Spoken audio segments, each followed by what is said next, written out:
have a harem by noon. That is the plan. Now we have our evil scheme.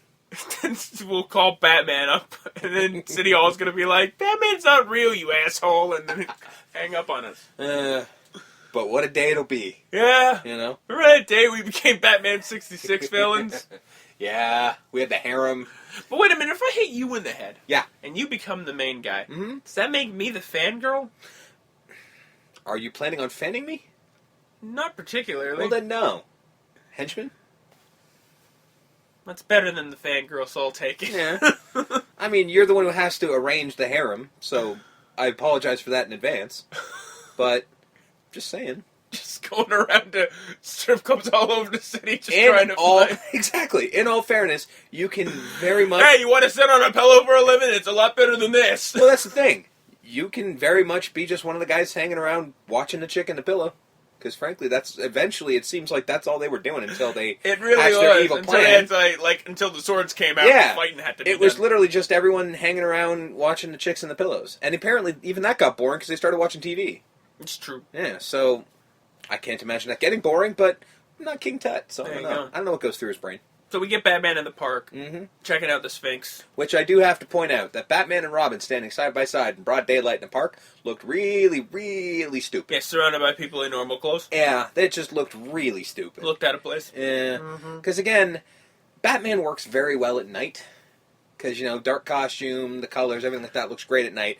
During the day, he just looks kind of like a goof. There's not many nighttime scenes in this show. No, I mean, we've had a few. But they've all been, like, them going inside, and then it's well lit again. Exactly. Like, this is very much, like, this is why we call it the lightest of dark nights. It works on two levels of, like, you know, very bright and very happy, but also very much in the daylight.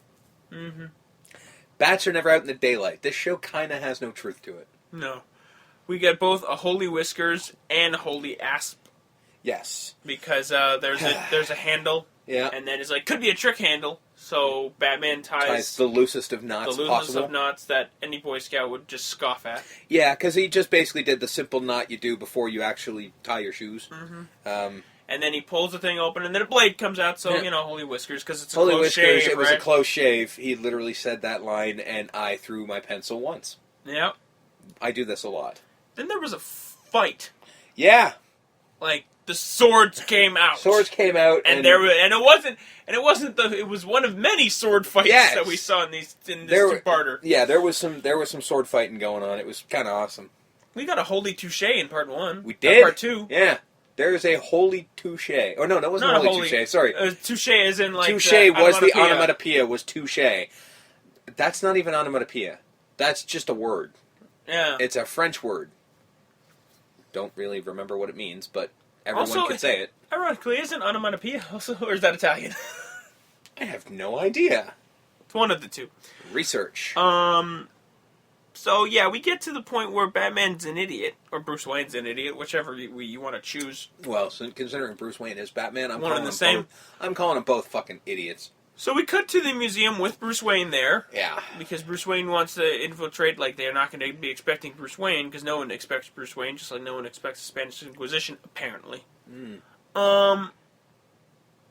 So, there's a mummy, there's a tomb. Yeah, there's a tomb, and they're sort of like, look at this shit, it's been around forever. And they open it? Yeah, because apparently there's a sound, a noise, and... That still doesn't mean you can open these things. Yeah, I don't even think you can physically. No, you those can't. Things are closed sealed. For business. They are sealed. They're sealed by the pharaohs themselves, and then they've been sitting there for thousands upon thousands upon thousands of years. Those things ain't opening without plenty of tools. Right. Or in this case, a guy. Yeah. You know. So they pry it open. Yeah. Because you can do that, apparently. Uh-huh. And they see the eyes moving. Yep. In the mummy. Yeah. And they're like, oh my god, he's alive! Mummy alive! Now, you may be thinking, because here's something we actually forgot to say, one of actually my favorite moments in the episode. After the sword fight, Batman and Robin turn to the camera and start talking about, like, you know, King Tut's doing all this shit, and Batman becomes fucking unglued. Gets all pissed off. Well, he was just in a sword fight. True. And I guess that would piss off anybody. Edge. But they're talking about how they want to get Bruce Wayne. I guess somehow he overheard that, and he's just like, Oh, they think they're going to get it? Well, Bruce Wayne's got a plan for them. Like, he really just comes unglued for half a second.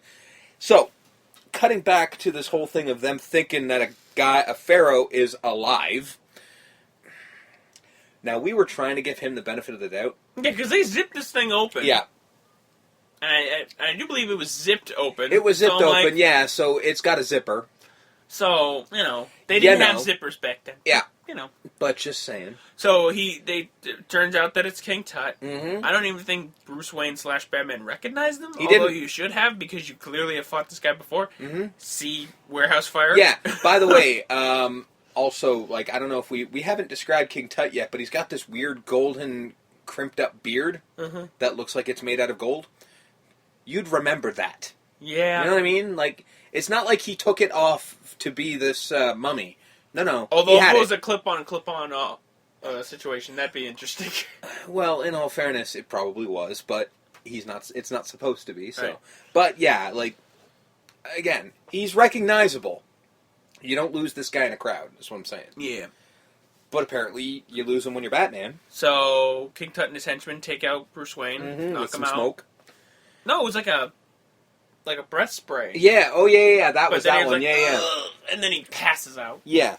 So, what we're getting at here is, this was not a ruse by Bruce to get captured on purpose. Yeah.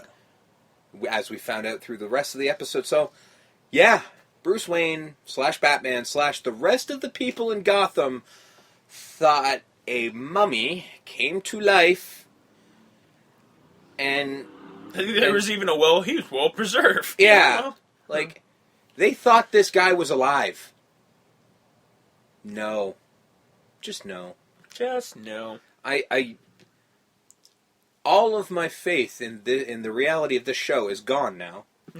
It was shaky at best before, because as you can imagine, now it's gone. Game over, man. Game over. Anything can happen, because seriously, yeah, the entire world is just stupid.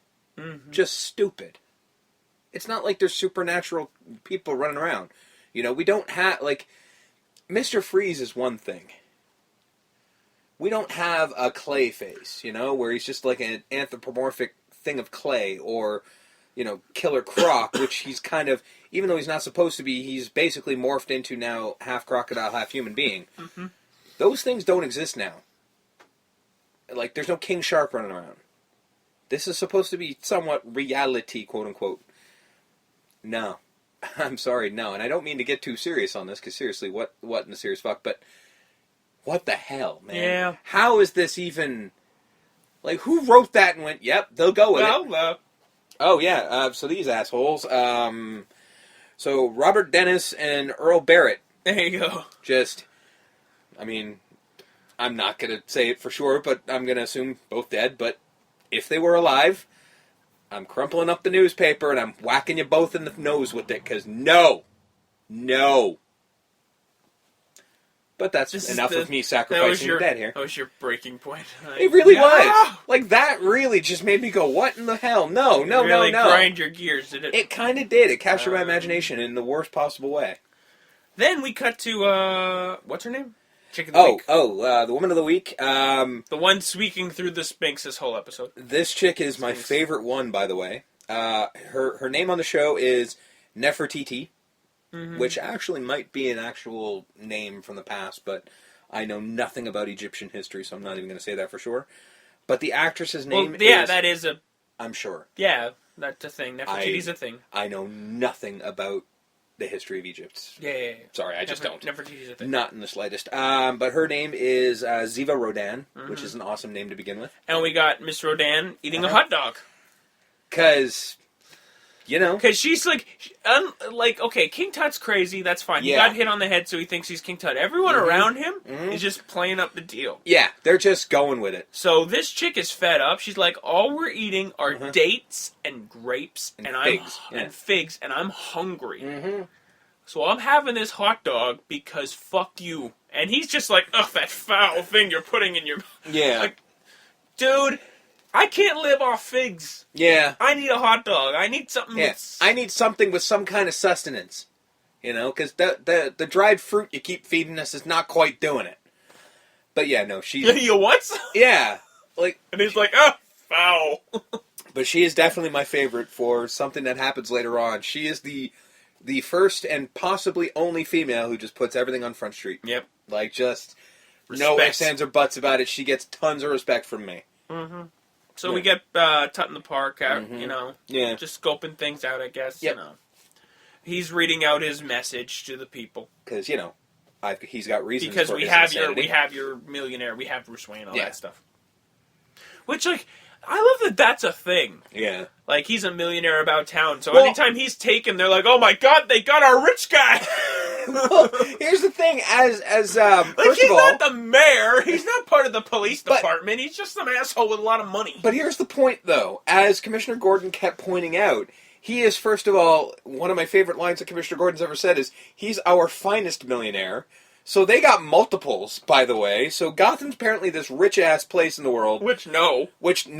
But, because it's supposed to be a run-down type of New Jersey. Yeah. But not in this world, I guess. There's apparently nothing but millionaires running around. But Bruce Wayne is, like, the best one of them all. So, yeah, I mean, in a world where apparently, according to them, all their millionaires are kind of scummy and won't do shit for anybody, he probably is the guy that, like, if he gets kidnapped, the world goes, oh, fuck. There he goes. Yeah. That guy. There goes that guy with all the money. Like, maybe, I don't know, people really liked Steve Jobs. Maybe that's the kind of thing. Although he did have his detractors, so I don't know. Yeah, wasn't he kind of a dick? Well, he was a dick, again, but... not to speak ill of Dad. No, not in the slightest. But yeah, no, he was kind of a dick. So I really don't know, because there's no other millionaire I could think of in this day and age where everyone's just like, I like that guy. Well, what's his face? The Richard Branson or whatever. I guess, yeah, that's true. I guess virgin nobody, guy. yeah, nobody really kind of comes down on him. I mean, he's a little weird, eccentric, but he's not a dick. Yeah, I mean, most millionaires are eccentric because they have enough money to be eccentric. You know what I mean? Hey, you give me that amount of money, I'm gonna go a little cuckoo, too. I'm gonna do some crazy shit, like, because that's life. I mean, I wouldn't necessarily go as nuts as the Facebook kid, but, There you go. I don't know, I don't really know where I was going with that, so let's move on. Move on. Yeah. So we get Robin on the phone. Again, they don't put two and two together. Bruce Wayne's gone. Yeah. We need to speak to Batman. Batman's not here right now. This episode really, really pushed the limits of what we'll accept on this. Well, okay, isn't that a little weird? Yeah. That Bruce Wayne's not around, there's Batman. And we can't find Batman. Police work, you assholes. Isn't this the time where they were literally just hanging around having coffee? Yeah. Yeah. So that was Waiting what by they the were phone. doing. Yeah, they were just sitting there with their tea and being like, what up? And the cliffhanger in this episode is the cliffhanger I don't think we ever get to see again. No, an actual cliffhanger. Well, number one, it's an actual cliffhanger. Yeah. Number two, it's Bruce Wayne in peril. Mm-hmm. Not Batman. No, not Batman, not Batman and Robin, not just Robin, not even Dick Grayson or Anne Harriet. It is Bruce Bloody Wayne. They tied him to a gurney in a ambulance. Ghostbusters. Very much Ghostbusters type ambulance. And they're driving up a hill. Mm-hmm. So here we go. Bruce Wayne's an idiot because they're going up a hill. So he kicks the door open. The gurney flies down the hill. And he starts riding. And first of all, when the gurney hit the ground, broken necks everywhere. Yeah. But he's riding down this hill and he's fucked. Like he's just going and nothing's going to stop him. And then, of course, we get the signs that say 300-foot drop, off a cliff, not kidding, cliffhanger. And danger! But here's the problem. There's a sign blocking it. This looks like a big-ass metal sign that's held by big-ass rocks. Mm-hmm. This gurney, no matter how fast it's going, is not going through this thing. He breaks through He breaks through it like it's paper. Like it's paper. Because, he's got to be in peril. Yeah. So that's where we end the first episode. And part two, yes. The Pharaoh's in a Rut. Mm-hmm. Tut now turns to ancient Theban pebble torture. Sure. Which apparently is a real thing. Well, there's a variation of it. We'll get to there. On a kidnap Batman to make him a mindless slave. Mm-hmm. Robin must come to his aid, and the chase is on to short-circuit the torturous Tut. Yes. So Wayne gets out of it pretty quickly. Mm-hmm. Like within the first minute basically, of part two, he's done. Yeah, he goes through the sign. He whips through the sign, and then his arms are free because reasons, and then there happens to be a bar there, so he catches the bar. Okay. But then the gurney comes flying off the thing, but it's not even that bad. It kind of goes bang, it just bang, sort of bang. like roughs around, and I'm like, frankly, a human being could survive that pretty easily because it's not a cliff. He would have he'd be scraped up. He'd be scraped up, maybe a broken rib or two. I mean, maybe frankly, a concussion, but he wouldn't be